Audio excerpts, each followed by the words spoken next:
Vernon going very slow, just bunching him right up. Racing has been really exciting in this category already today in the 1.5 races that we've seen. First restart, and they are on top of each other. Keep an eye out for the IQ Option 15. Recently turned 23 this week, and he is going to come flying through this field. Vernon now picks up the speed. Good restart. Didn't he got a little bit of a jump? Very clean. Nice restart by Jimmy Vernon. Here we go. Randall wants to go with him. He can see who's behind him. He knows Lloyd's there. Wants to gap him as soon as he can, and he pulls out of the slipstream. Goes into the inside of Vernon. He was a sitting duck. New leader through turn 1 is Thomas Randall, and there was nothing that Jimmy Vernon could do about it. Sweet move for the lead. But Randall's car wasn't that quick in the earlier race today.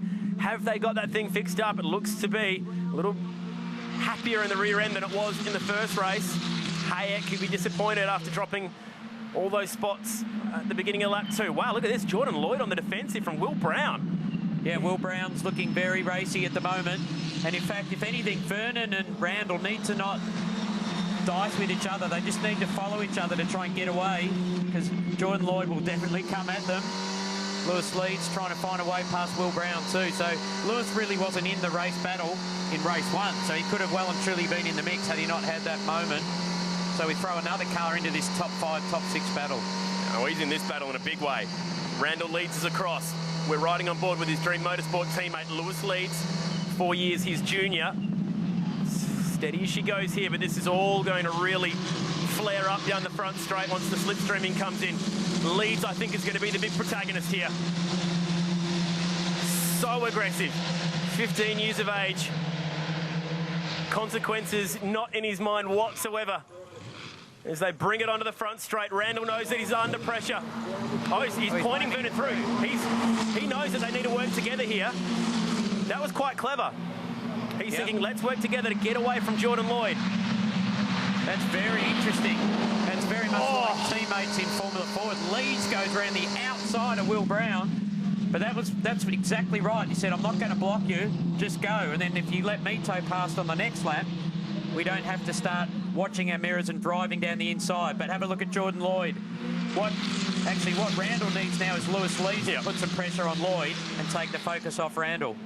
It's coming. If I was Jordan Lloyd, I wouldn't be putting up much of a fight as Randall comes back down the inside at turn 4. They switch it again. Second time in the first half of this lap that the lead has changed. Good racing. But it's about to become every man for itself here because Lloyd is amongst them. Lewis Leeds gets a great exit out of Siberia and really closes onto the back of the championship leader's gearbox. Is he thinking of a move at MG? Flat to the floor, 6th gear. Can he get around the outside at Lukey Heights and dive down the inside? No. He got on the throttle quite early, but then at the lift, a little bit of mid-corner push. Oh, pinches the left front. Oh, he's gone right round the outside.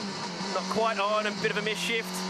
That's going to cost him momentum the whole way down the front straight. If anything, that'll put him under pressure from Will Brown. He actually went back to first gear then, so he was on the outside, went back an extra gear. I'm not sure if it was on purpose or not. Then had to short shift to second. Oh, Vernon nearly ran into the back of the gearbox of Thomas Randall. Now pulls out, but have a look at the double toe. Have a look at Jordan Lloyd now. He's going to toe right down and follow the inside run. 3 wide. 2 for the price of 1. New leader. What a move, Jordan Lloyd. Move of the championship, move of the year. 3 wide on approach at turn 1. That was outstanding. Big double slipstream, didn't he? We could see it at about the start. Oh no, Randall's gone wide. He's got air. He's going to do front wing damage too if he's not careful. So I think he just dropped 2 wheels off and then it pulls the whole car to the right. So the battle's on here. Oh, Leeds went in a bit too deep that time. So he just got the double toe and then went, you know what? The easiest way is to go down the inside. And clever racing. They all gave each other room and got through. And it's still on as well. Vernon trying to go with the new leader. You can definitely not argue that Jordan Lloyd deserves his championship lead. Even in a situation where he could just hang back and watch, considering this isn't even a full points race being the reverse grid one, he was determined to get to the front and crush any hopes of Thomas Randall winning this championship. Here comes Gretsch. That's late. Oh, that's going to be close to contact there. Nearly got Harry Hayek in the back wheel. Now, speaking of Thomas Randall, where is he? Right back behind Caitlin Wood down in P9. So, does he have a problem, or did he just lose so much momentum? It's a long way off the pace. Look at this. So, that's Will Brown up in front. You have a look. I reckon he'll be right under the gearbox just as they break for turn 1. Here comes the toe now. See, he's getting closer, but probably not quite close enough to actually pull out and pass. Gretsch on the outside of Hayek. Whoa, again, you see how skatey they can get offline in turn 1. The will is there to hold the foot flat, whether or not you can physically do it. Here's how this all played out. So leads with a little pinch of the left front. Couldn't quite put the pressure on Jordan Lloyd. And then Lloyd with a double toe launches the car at the last second to the inside of Randall. Randall didn't think he would have the stones to do it, but he did. And he just snuck it through for the lead in the move of the year. Great racing. What a move. Back on board with Lewis Leeds now. Yeah, this is, I reckon, Randall going off. Well, yep. I know So let's have a look what happened here with Randall. Power out understeer. Oh, it just dropped 2 wheels off, and then it literally, I think it might have bellied the car out. The floors hit the curb, and it just pulled all 4 wheels off to the right. So it wasn't much in it, was it? See, look, 2 cars, 2 wheels, and then it got air. And this is where it got air. Twice. And so he's had to slow right down and come back on last. Wow. Not his day. That happens in motorsport. And championship-defining stuff here. Lloyd looks pretty much set to be the 2015 champion after this race. What a massive swing of points this will be. There'll still be 4 races to go as Gretsch and Maiolo go at it down the front straight. Maiolo just making life difficult here. Got a good run, hasn't he? Can Frankie go right around the outside? We saw Tom Gretsch do it in race 1. He's going to try. Oh, yes. Beautiful move. Nice driving. His cousin Ricky Maiolo, who's a sprint car driver, would have been pretty impressed with that one around the high side. From South Australia, the hometown of BRM, and there's Thomas Randall coming into the pit. So can't quite see with all the V8 supercar gantries there, but perhaps he's done a bit of damage. Wouldn't be surprised with the Dukes of Hazzard stuff that was going off. Oh, Will Brown's got damage to the left front, the left side pod, and that was not fair. And Lewis Leeds not too happy with the way he's been treated here. Really ran him out of road at the exit of turn 4. Pretty sure Will saw him. Actually saw him turn his head there in the mirror. Maybe didn't know how, quite how far up he was. So here's Thomas Randall going back out. So I just wonder whether they just filled the radiators full of gravel or grass, or whether there was any actual wing damage. But Lloyd's just bolted, hasn't he? Good effort by Jimmy Vernon to get through all that scrapping to be holding down second. Wow, what a huge race for the championship this has turned out to be. 2 minutes until this thing gets called time certain as well, so it'll be interesting to see if we get it done or not. We're due for 23 past the hour to be time certain, so we're not far off that. It's almost as if they knew they didn't have a lot of time to operate, so Jordan Lloyd decided to get it done early. Man, he's good. This kid is headed to Europe with 150k in his pocket thanks to Cams and Jayco next year, if he can bring it home for the final 4 races of this championship. Meanwhile, this is going to be very interesting, the last lap and a half, Chad, because I don't think Lewis Leeds is too happy about being forced off the road there. So let's see what happens. He will get a bit of a toe even down here, although he did lose a little bit of time on the exit. He may well have a big go into Honda here down the inside, but he's perhaps a little bit too far back. Oh. All the way back down to second. Can't quite get the power down as early as Will.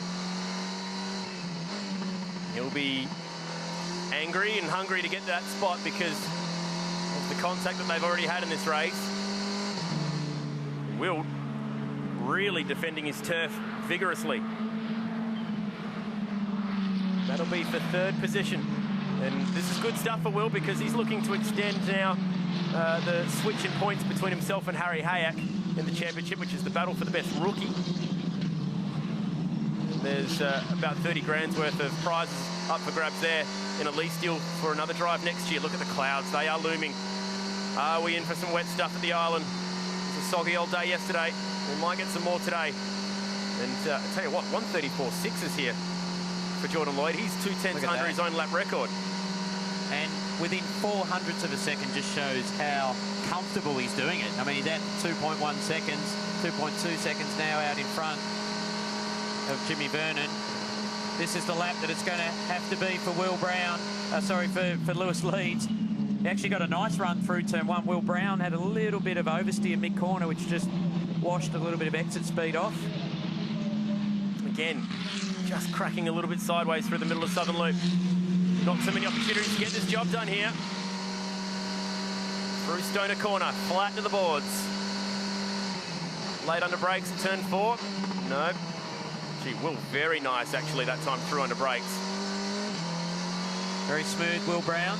So this is a driver who is also only 16, 17 years of age and wants to go to V8 supercars. He's looking at staying in Australia and had a sit in Rick Kelly's car actually on Thursday. And he said, yep, I liked it. This fits. I want to get back in.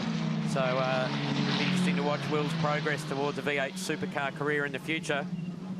One Toowoomba driver to another. Looks like Jordan Lloyd is set to go 2 from 2 here at the island. The Cars Galore driver may have just done enough to hang on to third here unless Lewis can get a really good tow out of 11 and 12. Last time around, the last corner. Jordan Lloyd, after that incredible move from third to first in one corner. He started 5th, he finishes in P1 and extends his championship lead out dramatically over Thomas Randall, who will only manage 9th in a huge race for the championship. That has big ramifications. That's the corner where he got the job done. And what a drive for the youngster from Toowoomba. Not even 20 years of age yet. Big future ahead of him. And he looks likely now to be crowned the inaugural Cams Jayco Formula 4 winner. And after seeing a move like that one to win the race, he deserves it. Yeah, that's what confidence does, doesn't it? Just towed past on the inside, so he takes it out. Jimmy Vernon, solid effort for him, and another nice drive from Will Brown, Lewis Leeds, Harry Hayek, Tom Gretsch, Frankie Mayolo ended up 7th, Caitlin Wood P8, and unfortunately Thomas Randall slotted just inside the top 10.